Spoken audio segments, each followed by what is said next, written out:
He has lost his wife and now fears the truth behind her tragic death may be lost too. We've seen some tampering of the medical records. So basically some key information in the medical records is missing.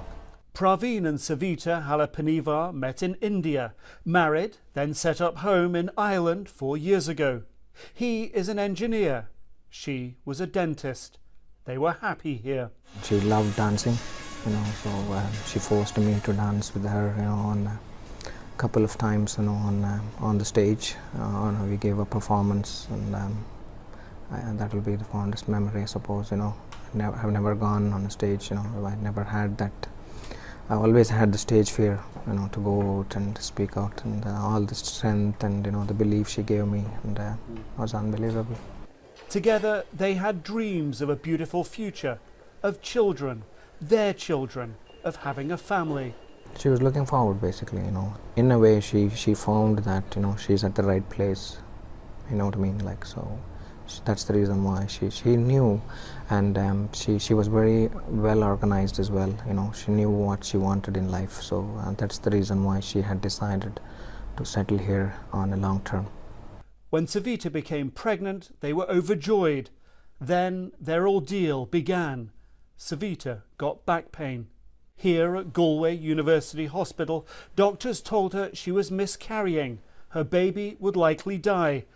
Savita's husband says they asked for a termination and were told this is a Catholic country, not while the fetus is alive. So we requested for a termination. We wanted to go back, go home and, think about the next pregnancy, because it was a planned pregnancy. We were so happy. We wanted to have babies.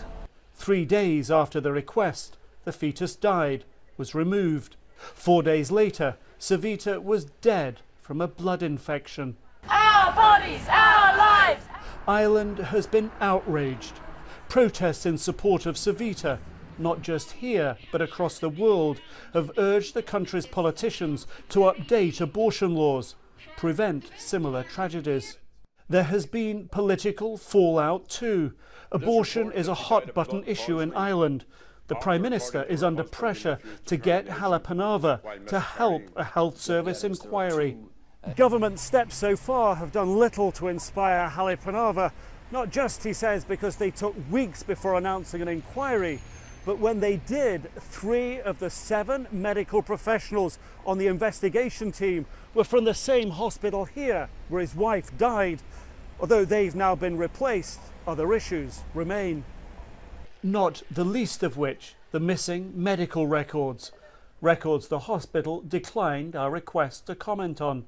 Basically made a request for termination, and there is no notes of the request at all in any of the medical notes, and also the response from the doctor is not in the medical records either. What do you think has happened to it? We don't know, and it's strange that there is all other information in there. For suppose, when we requested for a cup of tea and toast and, things like, when an extra blanket was given, all that is in the medical notes. He says he will settle for nothing less than a full public inquiry, where the health service, not just his wife's death, is investigated. Every single family person asked me, how could this happen in a country like Ireland in the 21st century? Because it was just so simple. When they knew that the baby is not going to survive, why wait? Think about a bigger life, which was the mother, my wife Savita, and they didn't. All he wants, he says, is the truth. Nick Robertson, CNN, Galway, Ireland.